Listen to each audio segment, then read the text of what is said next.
Dito na tayo sa doktor ni Annalyn, papabrace na natin yan, tapos papagawa natin ng ilong. Okay na sa'yo, para tumamos yung ilong mo. Tapos, yung po Matapos ngang mailatag ni Mr. Joban David Official ang ilan sa mga plano niya para i-enhance si Miss Annalyn, ay talagang inuulan po ng blessing itong si Annalyn dahil marami po sa mga followers at supporters po ni Annalyn ang nagbigay ng kanilang mensahe. Katulad na lang ni Ma'am Maria Sharipa Huerta. Sabi niya, how much to Operation Annalyn's long? Lang malakas knows I'm willing to pay. Ayan, wala naman akong anak kaya tulong ko na lang kay Annalyn kung lang malakas. Ayan, so tinatawagan niya po si Annalyn para po dun sa kanyang nose job. Hindi ko alam kung ito po ba yung procedure na dalawang klase kasi yan. Pwede po yung rhinoplasty. Ang rhinoplasty kasi nagkakahalaga siya ng 500,000 and above kasi may mga medication pa yan, ganyan. And then meron din pong isa is yung and the other procedures would be the Hiko nose na nagkakahalaga siya ng sa pinaka-lowest price niya is nasa 12 or 15,000. Pinaka-highest na yung 30,000. And then after that, meron pa isa pong nagpaabot pa ng tulong kay Miss Annalyn para po i-enhance siya.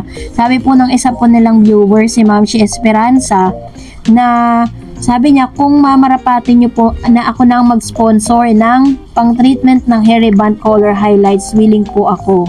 Yan. So, ganito po yung pag-ulan ng blessing para kay Annalyn.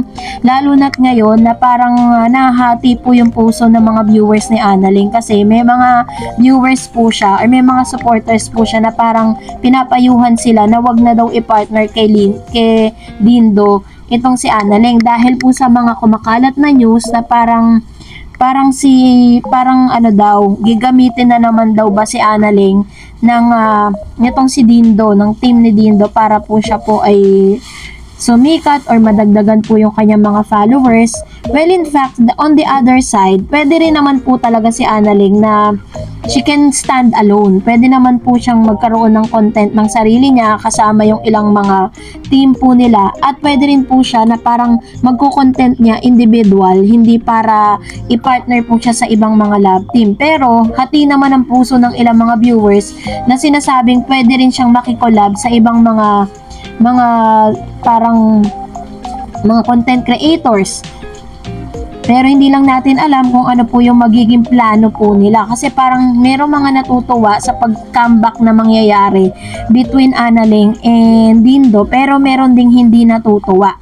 Parang sinasabi nila na mas lamang daw ang pakinabang ni Dindo dito po kay Annalyn kesa kay Annalyn to Dindo. Actually, kung pagbabatayan natin, si Dindo po may talent yan. She can or he can sing, nakakakanta siya. So, ibig sabihin may talent siya. Para siyang si Mr.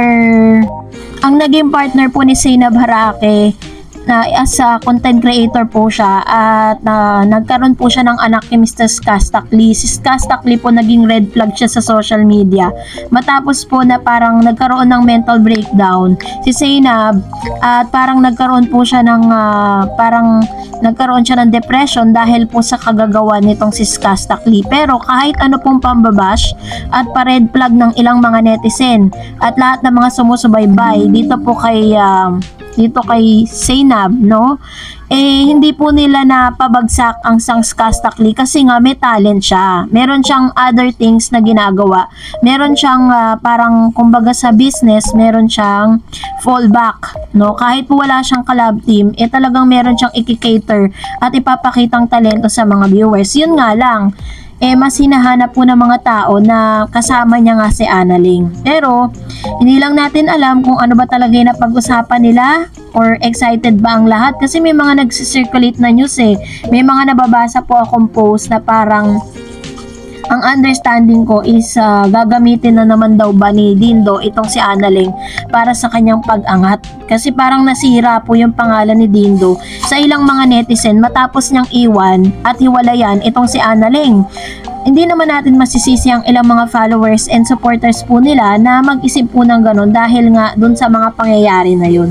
And abangan na lang natin ano nga ba talaga yung pinaka natatanging plano para kay Annalyn at yung mga supporters ni Annalyn ay talagang willing mag-spare ng kanilang mga money para po suportahan itong si Annalyn. So abang-abang lang tayo sa pagbabagong ganap ni Annalyn sa mga susunod na araw. Kung nagustuhan mo ang video na ito, huwag mo kalimutang mag-like, mag-share at mag-subscribe at i-follow mo na rin ang aking Facebook page, Dareds TV. And also, I have my TikTok account which is Dareds TV. Pwede nyo rin po akong i-follow doon.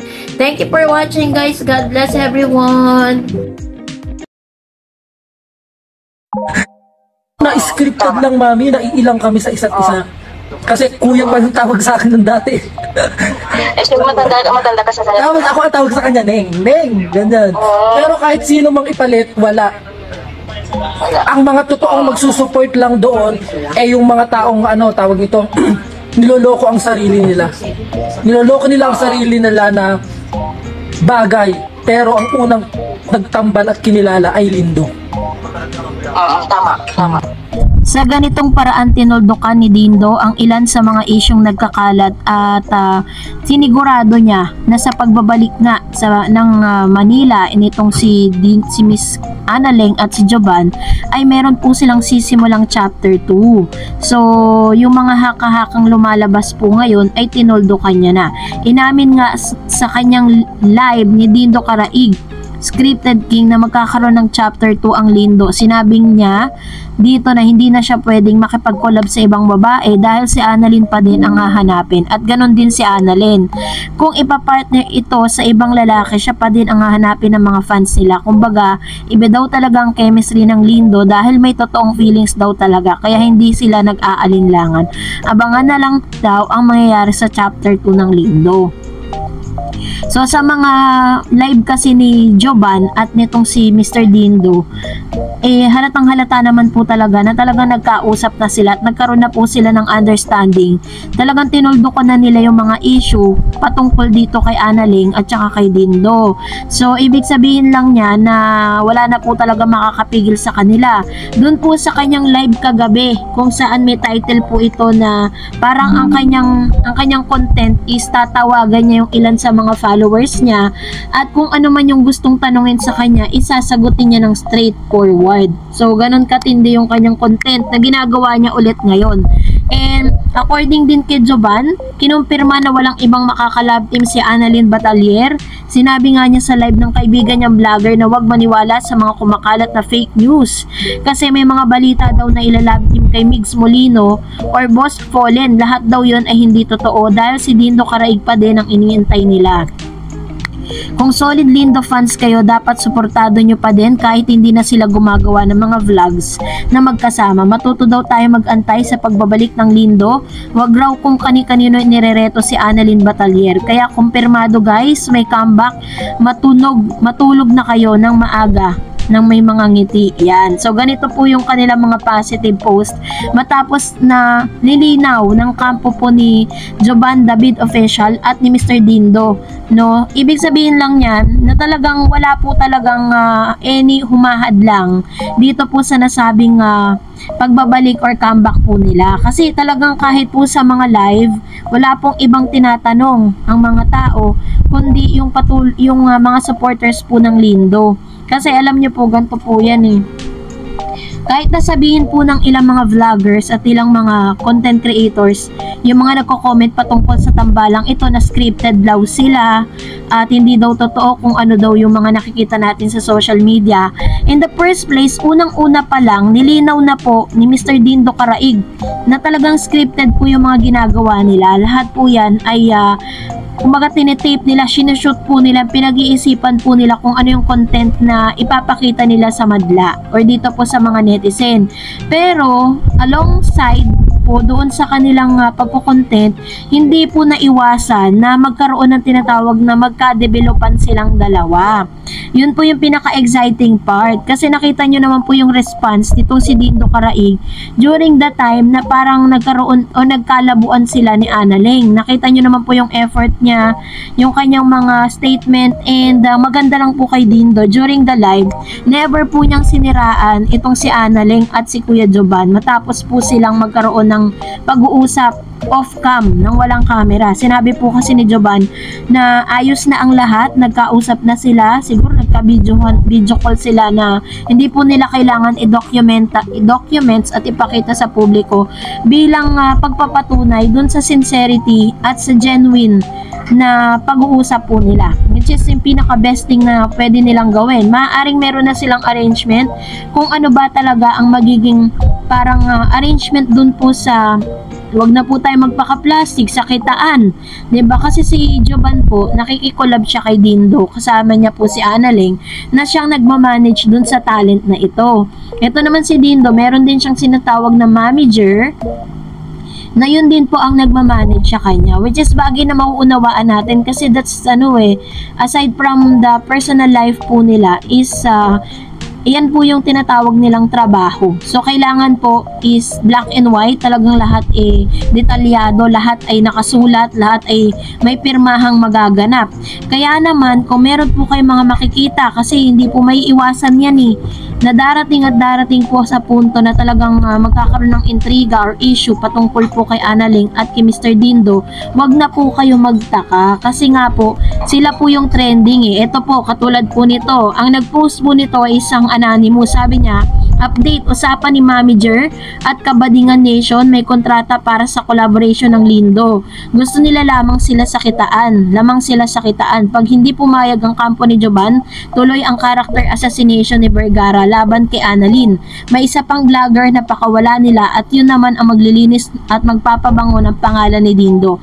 Ayaw pumayag ng kampo ni Manager sa kitaan ng bawat videos, dapat lamang daw sila dahil mas madami ang supporter si Dindo sa side ni Annalyn. Antayin mo Annalyn, ako ang kikilos para sa'yo at sa team nyo, huwag kayong magpapagamit ulit. Ayan. So, ito yung ilan sa mga mabibigat na post patungkol po sa isyong ito. Pero, as of now, syempre, katulad ng sinasabi ko sa inyo, may mga ganitong klase ng issue na lalabas. Dahil, syempre, ano po sila, trending sila, relevant po sila ngayon sa social media. At yan po ang kalakaran ng social media. Ayan ang tinatawag na publicity. Sabi nga po sa showbiz, good or bad, that publicity pa rin yun. Lumabas man yung bad publicity, still publicity. So, wag na tayo magtaka sa mga ganyan. Ang maganda rin po kung totoong magkakaroon sila ng black and white na kontrata para at least hindi po sila magkakaroon ng silipan pagdating sa kitaan. Mas maganda po yun at mas magiging maayos yun. Kasi, kumbaga parang nagkakaroon kasi ng problema pag po pumapasok na po yung usaping pera. Para lang po talaga maging patas ang lahat, mas maganda po na meron silang kontrata na pwedeng pirmahan para po yun yung magpapatunay na meron talaga silang usapan kung ano ba talaga ang kapupuntahan ng collaboration na ito para lahat, everybody happy. So, abangan po natin ang mga maaari pa nilang ilabas. Sabi nga nila, yung chapter 2 ng Tambalang Lindo. Well, kung nagustuhan mo ang video na ito, huwag mo kalimutang mag-like, mag-share, at mag-subscribe. At i-follow mo na rin ang aking Facebook page, DarEdsTV. And also, I have my TikTok account, which is DarEdsTV. Pwede nyo rin po akong i-follow doon. Thank you for watching, guys. God bless everyone!